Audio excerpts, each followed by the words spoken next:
Namaskar. Hello and welcome to PGurus channel. I'm your host Sree Iyer. Sundays at 7 p.m. is Sridhar C time as we set the week for you. Let's welcome 𝗤𝗘𝗙. Namaskaram, sir. How are you? Doing very well, sir. Thank you. Nice to see you. Relaxed mode. It's Sunday early morning in California. Nice to see you, sir. Thank you so much. Sridhar, we have a lot to cover today. Viewers, small request to all of you to like this video. We're going to jump straight into a slide deck. And if you have not already subscribed to our channel, please do subscribe to our channel. And if you have not got your own Sengol, please do order it. We hope to make it in time for you. If you want to use it in your Golus for Navaratri, we hope to make it to you. So you can find the pride of place there also. So please do support us. Over to you, sir. Fabulous. Thank you so much, G. Let's kind of set the context. Next slide.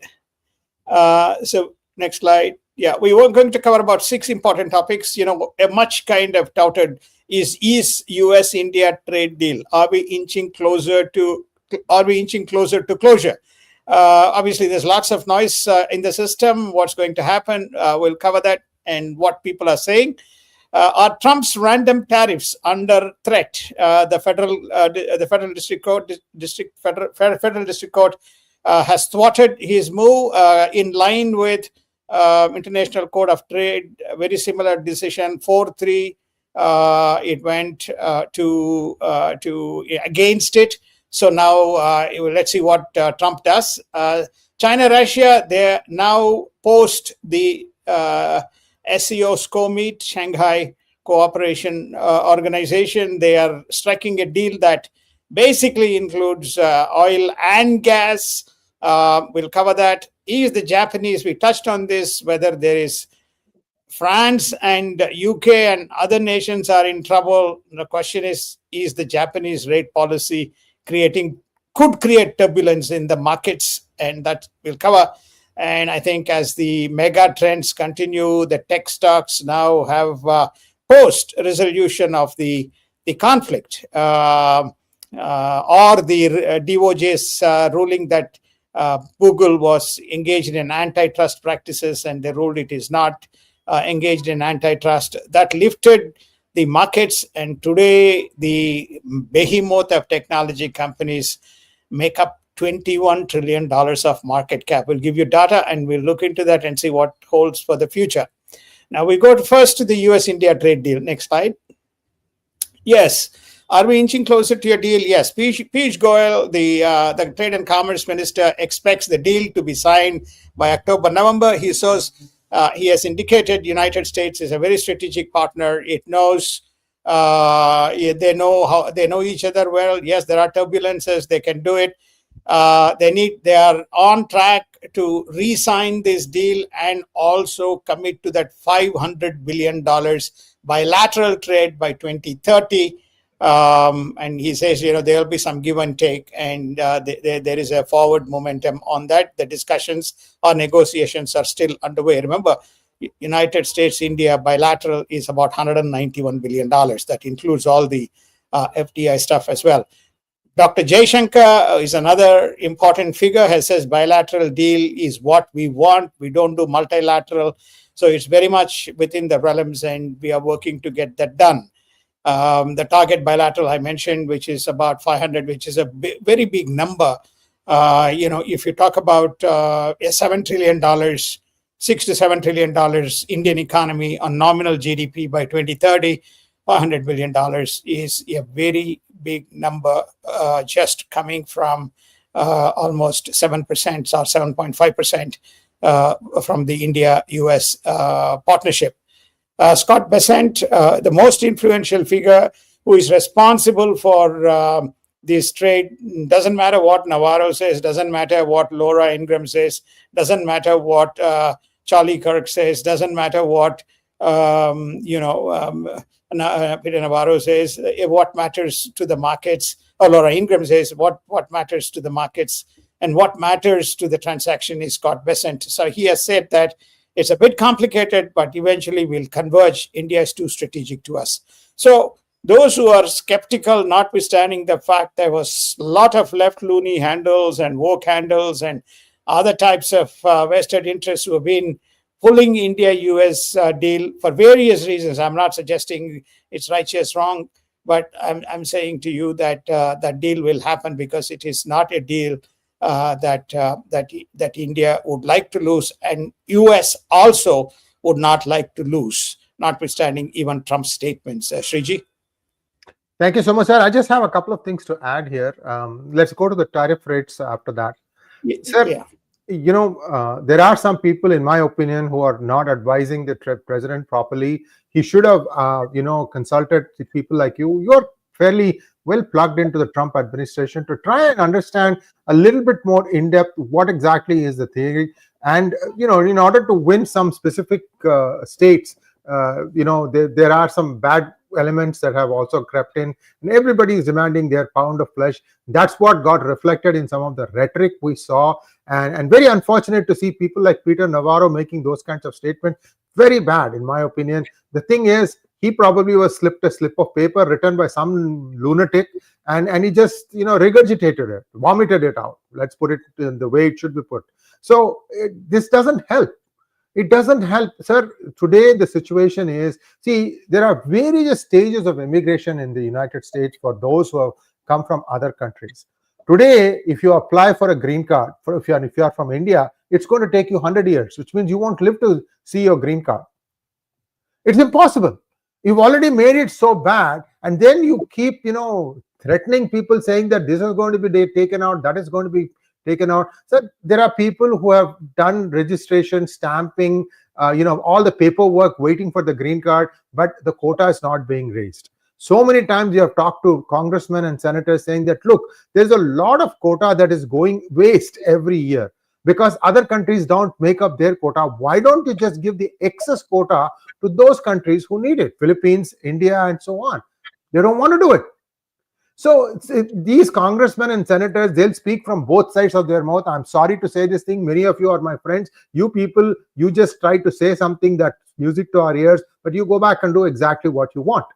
So this is something that the NRIs have to really take it up. Many of us, somehow we are like, got our blinkers on, say, I, me, myself, my family, my future. Unfortunately, nobody is looking up and saying that, wait, there is a huge desert storm coming. And that's what the Indian community is finding itself in the United States, United Kingdom, in Canada, and soon coming to Australia and New Zealand also. This is what I see. Viewers, I'm sorry to say this truth, but this is exactly the truth. Many of you NRIs, get off of your broad behinds and get behind some of the political action committees who are espousing our cause. Please.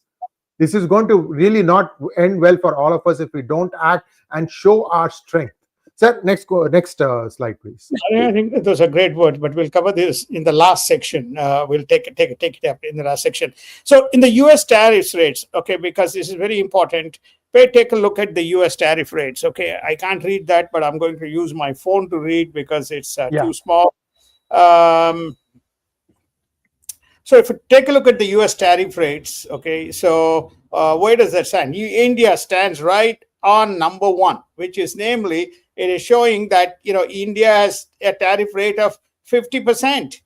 Okay, 50% is is India's tariff rate. It is number one. Who is in the same 50%? Brazil. I mean, is Brazil and India comparable? Very bad, very wrongly kind of categorized and punished. Look at the next: Laos, Syria, Myanmar. Well, they're all in this 40 to 50%, and then you slip down, you have Switzerland, Croatia, Iraq, and so on. But then go to the right. Look at these countries: Fiji, Ghana, Pakistan. They're all in the 19%, 20% category. So we really have a problem, as it relates to the rates that this guy has come up with, or whosoever has come up with the rates.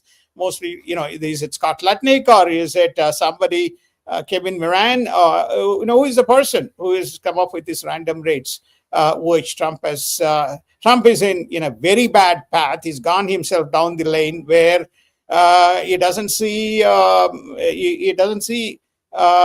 recourse on the way back. No, a district court has ruled that the tariff policies, the tariffs that the president is setting, is unconstitutional and is beyond the brief.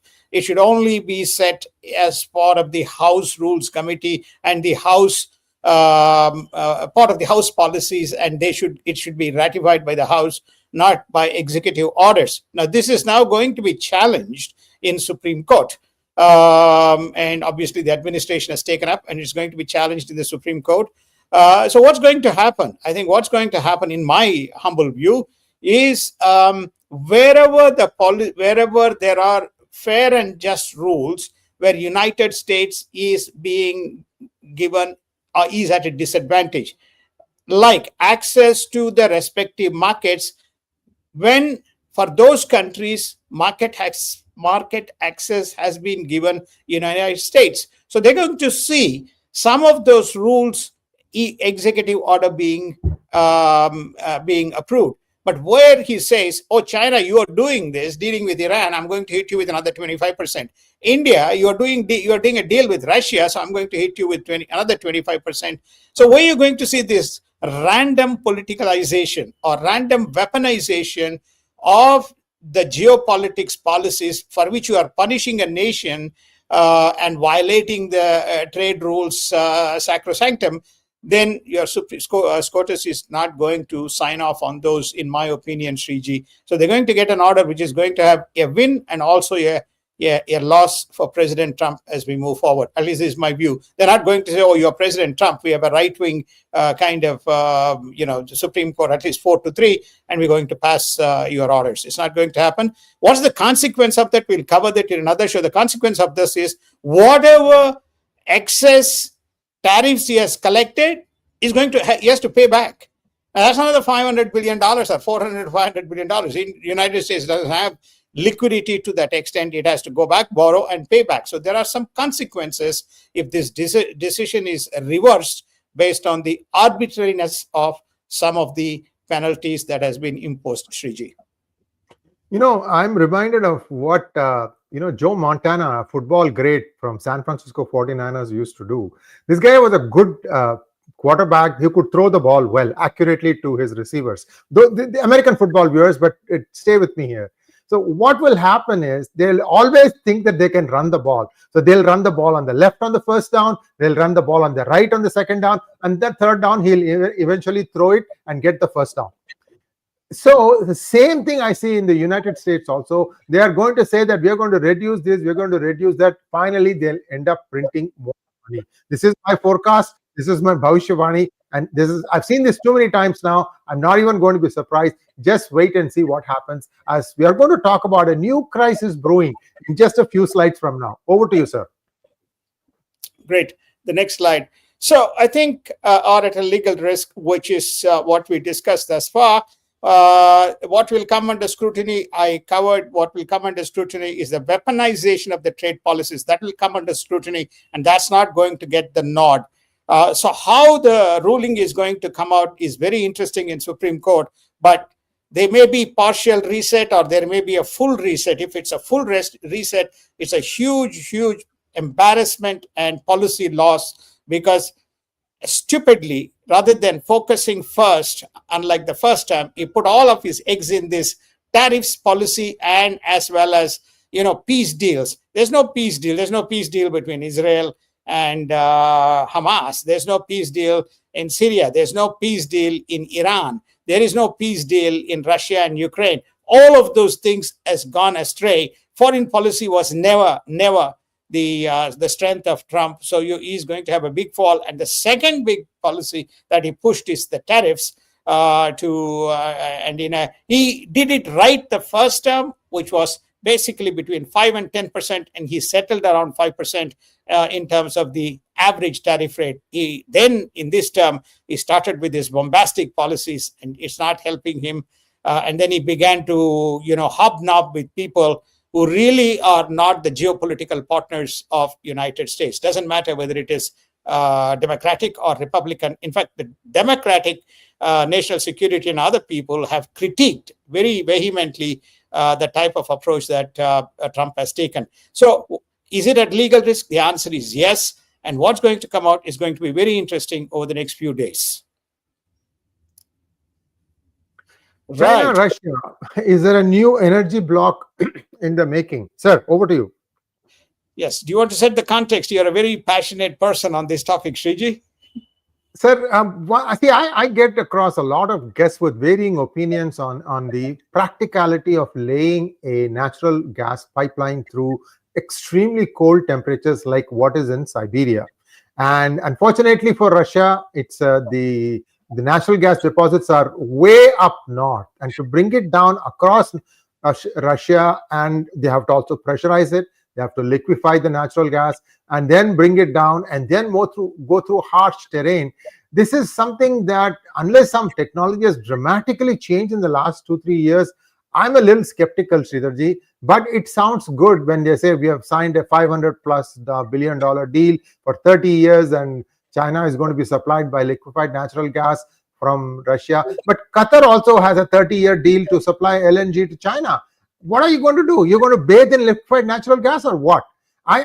Somebody has to put the numbers together. China is just exaggerating the hell out of this whole thing, in my opinion, sir. Over to you. No, I think your observations are, your summarization and the characterization of the issues are very correct. Let me kind of put it in two buckets. Russia has a problem. Okay, Russia used to supply close to $150 billion worth of natural gas to Europe and the adjacent states.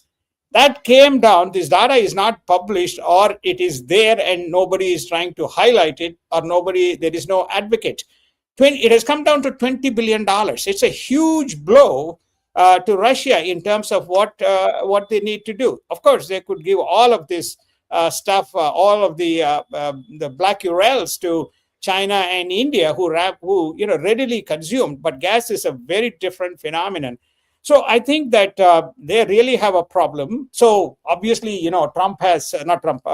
Vladimir has, bent backwards with China, and China has said, if you cut the price by 70%, then I'm prepared to invest. I'm prepared to bring the technology that is needed and also take up your natural gas. That's the first time there's a difference. The investment that is needed is not going to be from Russia, is going to be from China in terms of this complicated engineering that needs to happen in terms of putting up a pipeline and running it through from Western Siberia to northern China via eastern Mongolia. So the pipe goes through.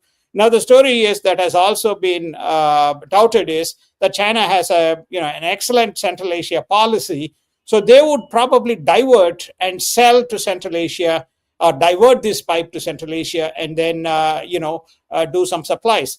Whether they will move east, further east, right in the Mongolian region, going east into North Korea and South Korea, remains to be seen. Both of them require, and of course Japan require, natural gas. So it's going to be very interesting to see some of these discussions that have taken place. And these are some of the smaller nuances in terms of what China is prepared to do to help. Is obviously that two very big sources which define the energy security: natural gas and oil.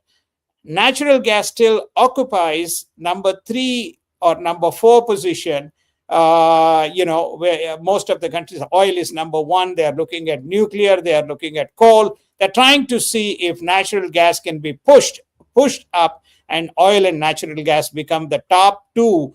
As I say, we'll do a separate show on that. We had covered this way back. I think that's what Sree Ji is touching on the complications and the complexities of the pipe. But China has stepped up as relative to what it was before. That could be the reason that that Russia is saying, okay, no, we have a new energy deal. Whether India is part of it, because it's and India is way far, but from the Chinese, the northern Chinese part, the question is, what is it that they have done or doing with India remains a mystery, but that could soon come in. See, it could make it possible to, they say, supply 50 billion cubic meters. What happens to the gap, which is what is costing Gazprom and Russia, is the big question mark in this transaction, Sree Ji. Sridhar Ji, when liquefied natural gas is supplied to households, they do need to mix some scent, right? So that if there is a leakage, people can smell it? Yeah, exactly. So there is at least one process, one step extra to make sure that the leakage can be detected by smelling it. So let's see, sir. I'm still skeptical. China thinks that they know the end of engineering, but nature will always tell you have the last word. We'll see. Next one, please. Sir, this is the highlight of our topic today because many of us don't know what is going on. Sridharji, explain to us what is going on in Japan's new rate policy and how this could completely destabilize the global financial order. As it is quite rattled. Sir, over to you. Right. Thank you, Sriji. Historically, Japan has maintained close to zero interest rate policy. If we take a look at the last 10, 20 years or 10, 15, 20 years, the rates have averaged between 0.0% to about average 1.6%, which is the lowest kind of borrowing rates. And there is about $10 trillion of Japanese yen bonds floating in the market. There is a concept called carry trades. What are carry trades? Countries and corporations can borrow in the Japanese bond market at low rates.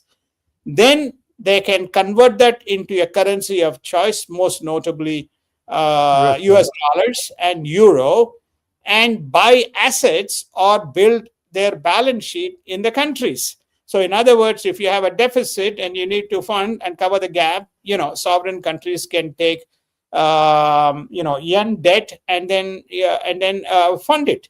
All this, and those trades are called carry trades. What is a reversal of a carry trade? The reversal of a carry trade is when there is a callback on the yen loan, then they have to sell the investment that they have made in a different currency, use a swap trade, and basically pay back the yen that they have borrowed. Remember, Japan has also got close to $1 trillion of US dollar debt. So if there is any issue, Japan cannot say, call back the $1 trillion or part of the $1 trillion from the United States, because United States has no policy, has no mechanism unless they print more money to pay back this trade. That's why they constantly keep rolling it. So the story here is that countries, corporations have borrowed and close to, in translated into US dollars, very, very significant amount. The size of the carry trade itself, the size of the trades, not necessarily, they may borrow, $250 billion and then 1 to 8, they may be constructing a trade of, $20 trillion. The story is the size of the carry trade is about $20 trillion US dollars, right? And when all the countries which have taken yen loans and use this carry trade to fund their respective kind of credit needs, they're in trouble. When will they be in trouble? If Japan chooses to, which it may, to go from policy tightening and increase the rate, like even by 100 basis points. Okay, 100 basis points is not large when you think about 1.6% to 2.5%. That 1% has a huge consequence for the borrower because he has no capacity to service the debt. Remember, he's taking a profit and still he's carrying the debt on the interest on his balance sheet. So there is a fear. The first person who has warned on this carry trade amongst the most recent Treasury secretaries is Scott Bessent. Again, Scott Bessent has said, we have a problem, Japan, and we have, if your economy is growing, you are able to sustain it. But if you tighten your credit policy, then you are going to create some turbulence in the markets. And this is where countries could be at risk. Recall, we discussed last weekend whether France and UK and some nations are going to need to go to IMF to cover the issues if there is a forward momentum and tightening of the credit policy in Japan. Remember the 3 arrow policy: fiscal, monetary, and trade. This was the 3 of Shinzo Abe. Okay, it lasted very well when Japanese economy was almost looking at deflation. It has sustained a 2% growth. The markets have performed well. The low interest rate in conjunction with very favorable yen drove the experts. We covered that almost for 2 years when we used to do market summary stories. But now, is the world going to bite this issue is the big question that's hanging out there in the market, Sree. Sridharji, I want to understand this correctly. The carry trade, is this a worldwide number that you are mentioning, $20 trillion, or is it local or specific to Japan alone? Worldwide trade. Carry trade is worldwide. Those who borrow in Japanese yen and invest in their respective domicile currencies, be it euro, US dollars. Worldwide. Big problem, sir. I see another big printing coming. Again, one more time, quantitative easing 3.0. Sir, this is my, again, having listened to a lot of experts, my guess is that there's going to be more printing of the US dollar.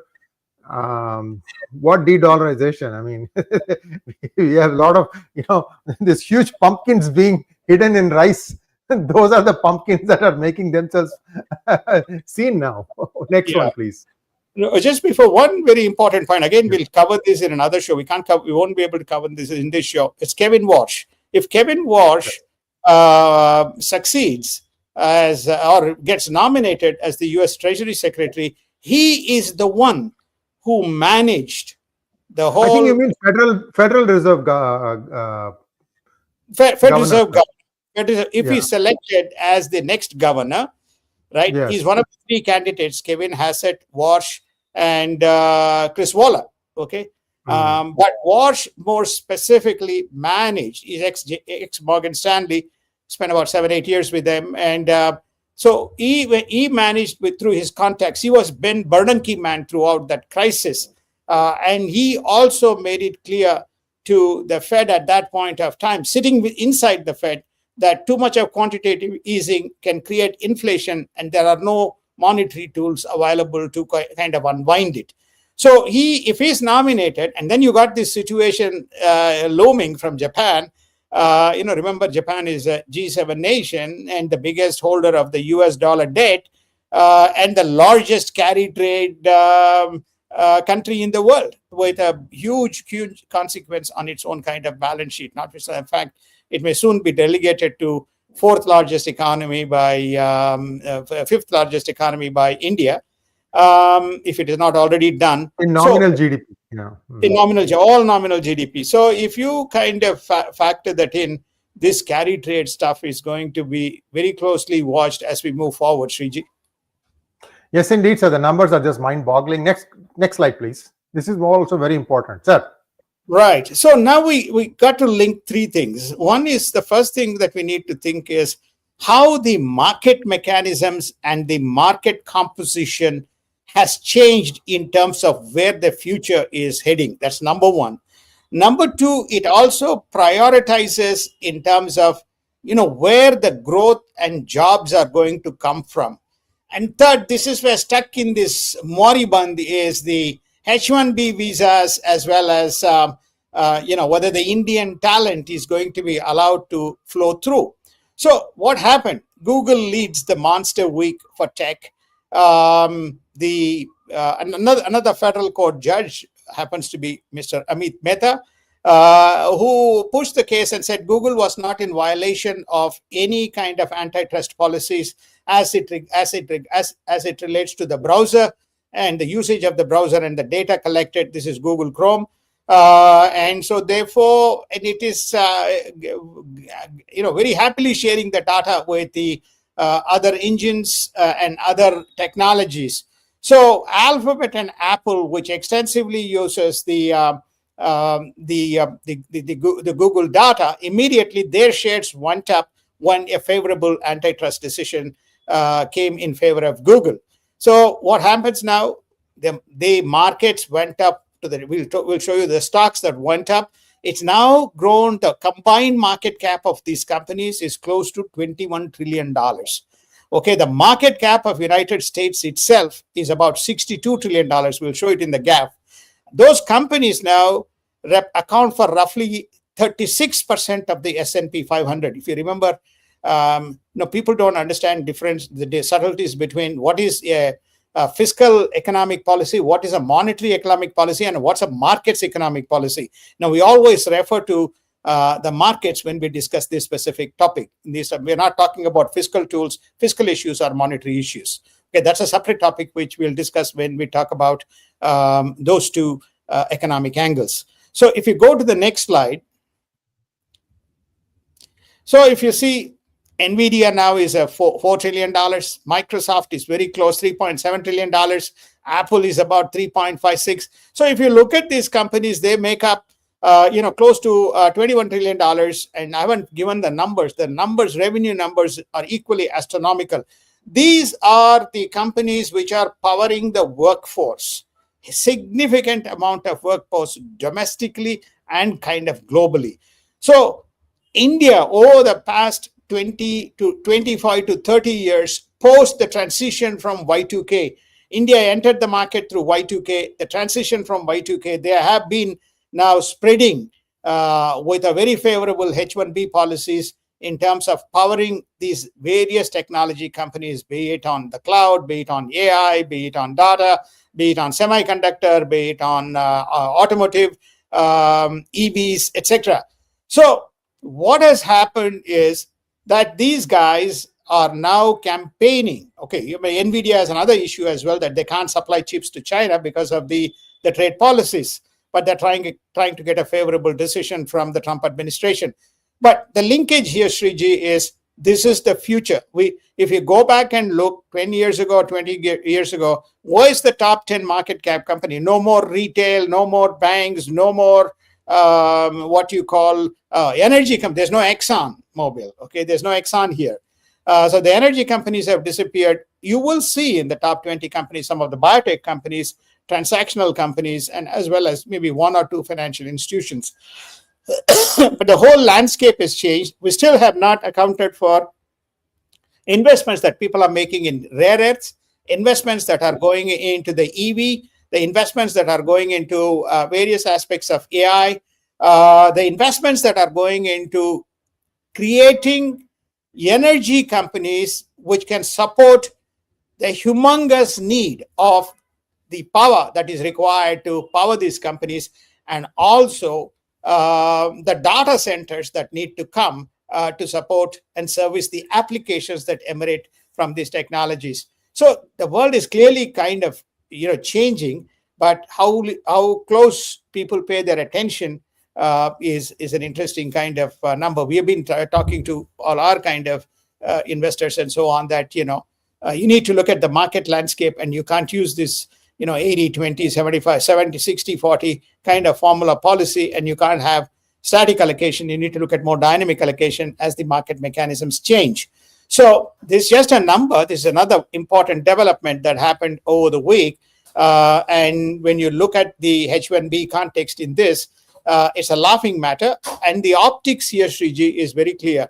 75% of H1Bs are allocated to India. This is what they are using as a mechanism to go after the H1B and the Indians, but they are not forgetting to communicate the stories. This is where I agree with your point. All these big CEOs of these tech companies, doesn't matter whether it is Microsoft, doesn't matter whether it is Alphabet, whether it is Amazon, whether it is Meta, whether it is Adobe, they have to make a case. Yeah, they have to make a case that this is a humongous power. Look at your market cap, and we need technology people. And if you can give me technology people from another country, it's great. But you can't simply use the normalization principles of homogeneity when the need, demand, and supply is concentrated around areas which defines the future of United States and the global market. Next one, please.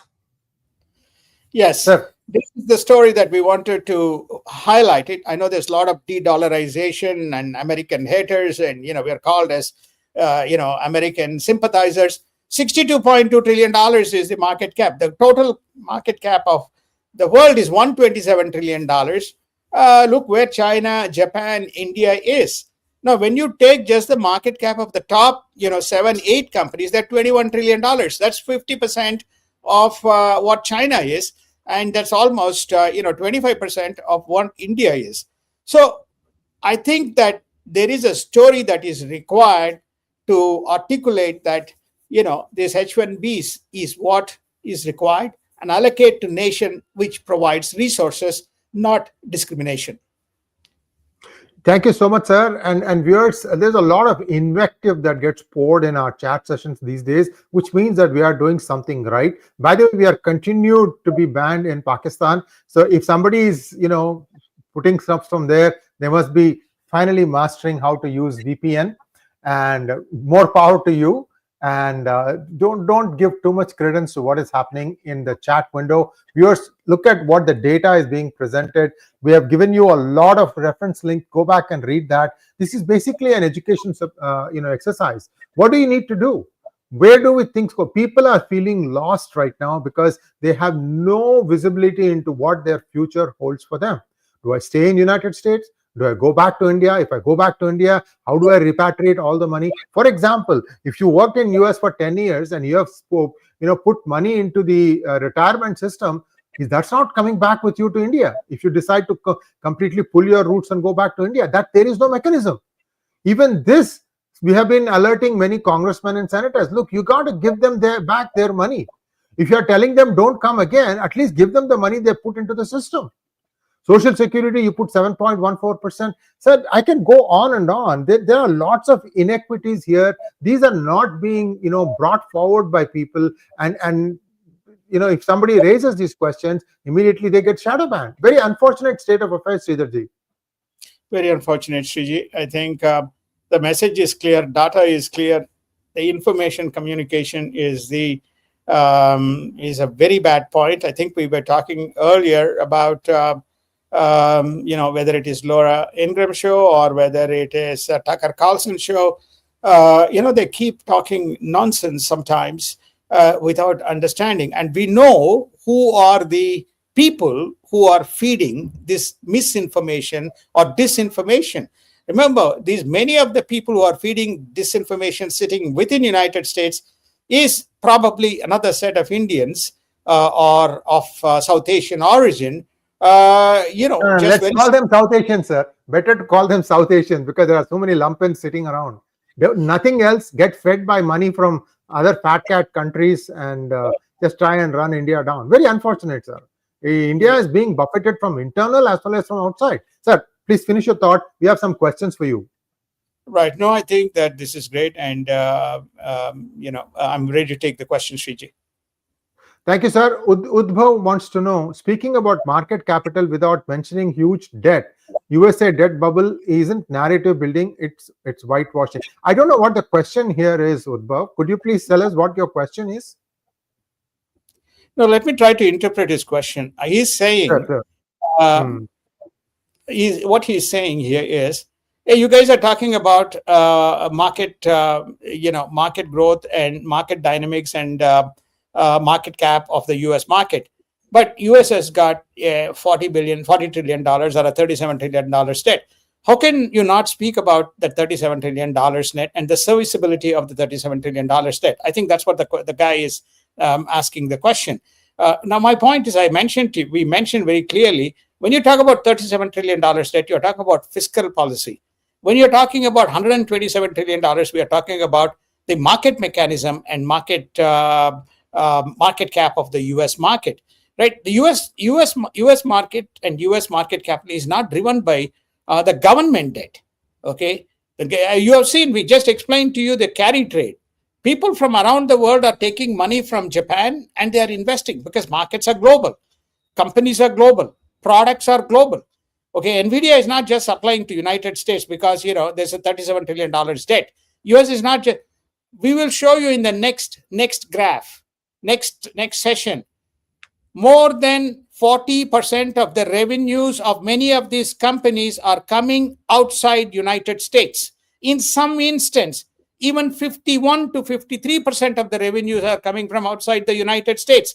Please put on your thinking hat. We are talking about companies, credit, growth, revenues, profit margins as a result. Okay, so these US companies, the stock is not just held by United States citizens. The stock is held by many people around the world. So when we talk about markets, we don't bring in and talk about the bubble of the USA's debt. That is being addressed through the so-called tariffs. Whether it will succeed or not, time will tell. But United States is confident that it can kind of fund the balance sheet, notwithstanding this debt and the imbalance between receipts and expenses. Thank you, sir. Next question, please. Hans wants to know, USA cargo plane has landed in Nurkhan base. What is the cargo?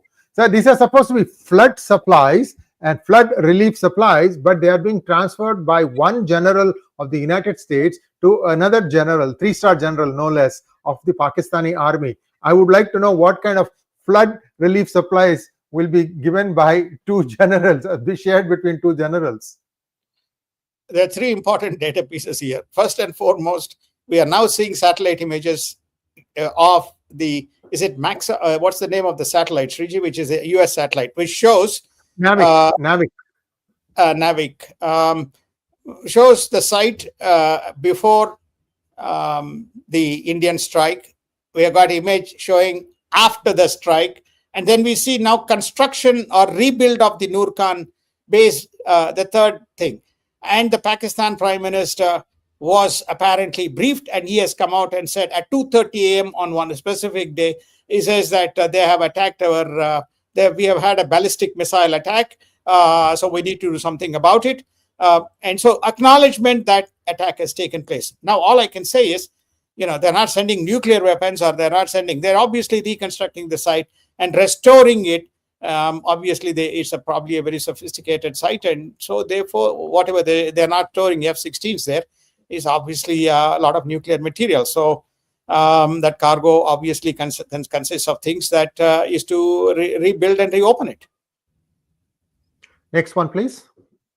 Manoj Soma wants to know, the gold smuggling has dropped severely. How can it affect the Malabar belt and Kerala upcoming elections? Free trade with US is great.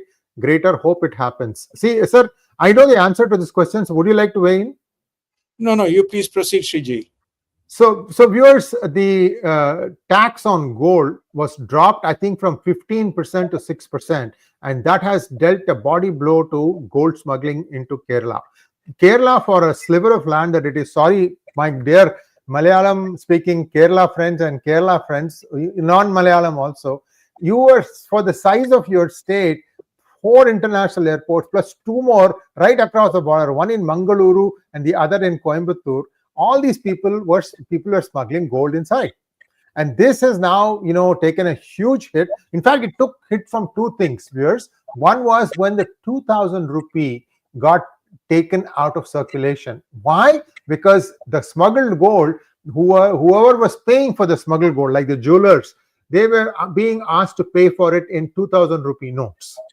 So to cut that, India phased it out about 2 years ago, I think. That was one blow, and then they followed it up by cutting the duty on gold to 6%. You have to go back to the 1940s to see that there was a rupee called Gulf rupee, and this was the currency for many of the countries now, like the UAE, Saudi Arabia, Iran, Iraq, and many other countries. They all used to use Indian currency, and we foolishly gave that up, in my opinion. They did it, I think, in 1960 or 1961, and that's how US, got in. Anyway, lot of missteps. I can just, my blood boils. If you look at the number of mistakes India did in its initial days, leave that. Today, the situation is that component of the money that is sloshing about in Kerala economy has come down. However, drugs are making up for that. The drug war has not yet been conquered. And there are many governments who are covertly and overtly supporting this. And I can tell you the top 2 are the bottommost states in India. Very unfortunate. Sir, next one. Thank you, Ashok Bhandari. Next one, please. Putra wants to know, when can we hear the CIA ops in India for regime change, PM change, and their Op 37 creating turmoil in India for diversion, deception, and division project has failed on 5 on 5th September. You'll never know anything about intelligence news. It's all covert stuff. You're not going to know about it. Sir, go ahead, sir. No, well, I think that this has been a continuous process, whether it is CIA-led, whether it is George Soros-led, whether it is Mr. Rahul Gandhi and his Congress party-led, whether ISI-led, whether it is Pakistan-led, whether it is countries that are hostile to India-led. Now you can add even Bangladesh joining the fray into this in terms of poking their fingers. At some of the Indian stuff, right? This is an ongoing process. This goes on, in terms of, it's not something like, it's a failure. It's a continuous process. It keeps going, and India has to keep fighting, and the Indian people have to support what is right, and keep moving forward. So I think, what is it? The latest news that I've heard is, few people have landed in Bihar, and they are trying to help Prashant Kishore and see whether they can break into the BJP stronghold in the upcoming elections. So all this, at the end of the day, this is going to happen. India is 1.4 billion people. There are a lot of vested interests. But I think thus far, at least in the last 10 to 12 years, they weathered the storm. They probably need to weather it for some more time, only through people and the policies of the government. Next one, please. Naresh wants to know, but SoftBank is rolling red carpet all over the world. Your view, sir? Well, I think basically SoftBank has huge amount of capital. They don't invest for short term, and they invest long term. Every major country is willing to give capital to SoftBank, and they in turn are willing to put that capital to work. They are in AI, they are in rare earths, they are in EV, they are in what shall I say? They are in the data technologies, they are in space tech. So they have a multitude of investments. It is Masayoshi-san is now a behemoth. He is not a small kind of a person as he was before, and so there are plenty of capital. They know people, and they've got excellent people running the Vision Plus funds. So I think that it's someone. SoftBank is somebody whom now you have to respect, because it's very similar to about 3-4 companies in United States or private equity venture capital funds like Andreessen and General Atlantic Partners and Sequoia and so on. They've been in the market, they know the market, and they know how some of these technologies work, and they know how to harness and commercialize these technologies. SoftBank is purely huge amount of capital putting to work. Next one, please. Naresh wants to know again, is it because of the carry trade that the Japan's first son resigned today? I think the PM has resigned today. No, he's resigned basically because he didn't have the support, and it's a coalition, and that was expected. He won by a hair thin majority. So naturally, there's always, I told you, these are all rituals that happen in some of the countries. We need to see whether Macron would survive in France. That coalition is wobbly. So there's policy differences that happen, and that's what between UDP and the other partners. So we'll see. It's not a surprise. Put it this way, it's not a surprise that Japan lost a huge statesman when Abe was assassinated, sir, and they still haven't figured out who has done it. These are all things where, even the security detail, I have to question there, because the box that is supposed to shield any high-value target, they have a suitcase, right? The suitcase opens up and creates a bubble around the person that they are trying to take pot shots at. That did not engage. For Japanese, who are squeaky clean and very fussy about even little things, how did that happen? Very unfortunate, because what you're seeing, and viewers, the Japanese prime ministers come from specific set of families. Go back and look at even Abe. I think he was the 3rd generation or something like that prime minister for the country, but he had the vision. And right now what you are seeing is, he was campaigning for, not for himself as the prime minister, but for his party candidate. That's where he got assassinated, and he had some severe health issues also. Despite that, he was campaigning. Very exactly. Unfortunate. Sir, you wanted to say something. You know him more than I do. No. I think that was I mean, we called it in DGI. That was an assassination. It was a very clear case of assassination. There was a lot of vested nations involved. We could potentially call the nation, but the story is vested nations involved. They used a hologram of a RoboCop, and it was a very sophisticated. They targeted, and he was taken out because he, to me, was the unification factor of a broad Asia and a consensus-based approach in terms. He is the one behind Quad. He is the person behind the unification and the whole concept of creation of Global South and Quad. So if you take him out, you can see what is happening in Japan, right? So both on the fiscal policies as well as the geopolitical policies and the trade policies, Shinzo Abe was at the front center and revived Japan from the abyss. Then his health, and also there are policy differences. He was gracious to forego his prime ministership. He sat in the opposition, but even at that point of time, when he campaigned, they took him out. Next one, please. Manoj wants to know why Trump is lagging in tackling the pharma lobby. I think the Trump administration has underestimated the left ecosystem. Any change in his mode of work? No, thus far, all we have not covered in our program. Many things that are going on in United States, many policy changes that are going on. He still has not come. Most of his focus is around cleaning up the capitals, which been inundated with criminals, and he's fighting his own battle on that. That's number one. Number two, that his focus is also been on pulling all these people, illegals who have come out. At least I believe 1 million people have left. Some people may question that number. So a lot of his work is around going on the domestic side as it relates to that. He's also been focused on some of these judicial appointments, because you find most of the verdicts are coming from appointees either under Biden or under Obama. A lot of appointment under Obama. And the other important thing that we will cover it again in another show is that a huge compromise that has occurred in Department of Defense, now it's called Department of War, where a number of contracts have been given to Chinese universities and Chinese people, potentially putting United States defense capabilities under risk. So his focus has been around a lot of that. He has not yet come to the various lobbies. Having said that, Trump is no exception. He will be supportive of the lobbies as well. Remember the RFK Jr., who is facing enormous amount of problems, and there's a separate set of activities that are going on as it relates to health policies and vaccines and these programs, and also investigation into the COVID. So all of these items we haven't discussed it, we haven't covered it, but specifically taking on the pharma lobby, I don't know whether it is where it is in his priority queue.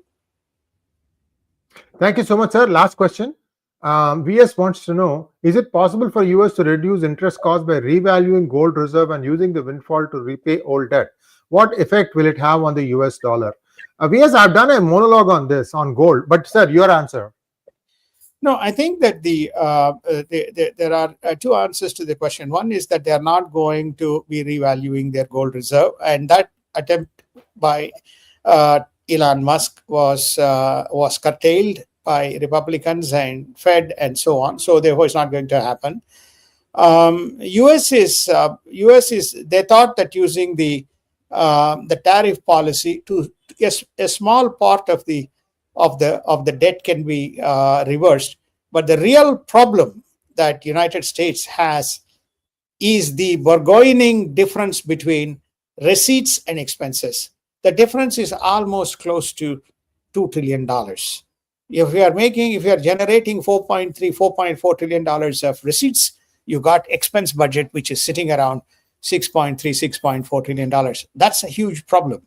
Some of it will go into amortization, but yet the interest costs are somewhere between $1 to $1.3 trillion and growing. So they need to really attack balance the budget, attack the deficit, stop the borrowing, and see when the rates can be brought down at 4.5% and 4.25%. The US debt is impossible to service based on the current balance sheet, current income expense statement. Remember, during the Trump presidency, it is close to around 2% or less than 2%, in which case the borrowing costs are almost close to zero or negligible. I recall during my kind of interactions those days, we were around less than 2% of the GDP was the servicing cost of the debt. So, which is somewhere between $400 billion to $600 billion. That's serviceable. But at that point of time, the debt was somewhere between $25 to $28 trillion. Now it is $37 trillion. So therefore, interest rates does play a part. But the huge problem that US has is not on the debt, but the growing deficit in expense to revenues ratio, Sree. Thank you so much, sir. That brings us to a close of today's program. Please like, share, and subscribe to our channel. Sridhar ji will be back next Sunday, same time, and looking forward to seeing you all. Viewers, there may be one more video we may be releasing about why US is playing so nice towards China. I'm hoping that we can release it in the next couple of hours. It's very, very important because it builds on what Sridhar ji had mentioned about how much of influence China has inside the defense establishments of the United States. And that's actually looking at it from a slightly different angle. That will give you an idea. US is up against it. That's all I can tell you. Thank you so much, Sridhar ji, and we'll be back again very soon. Namaskar. Namaskar. Have a wonderful weekend, what is left of it. And today is the US men's final day, Sree. I don't know, sir. I'm not following any sport, including your and my favorite, cricket. Everything, it seems to be no time. That's the easy way to put it. Yeah. Have a good Sunday, Sree. Thank you. Take care. Thank you, sir. Bye, everybody.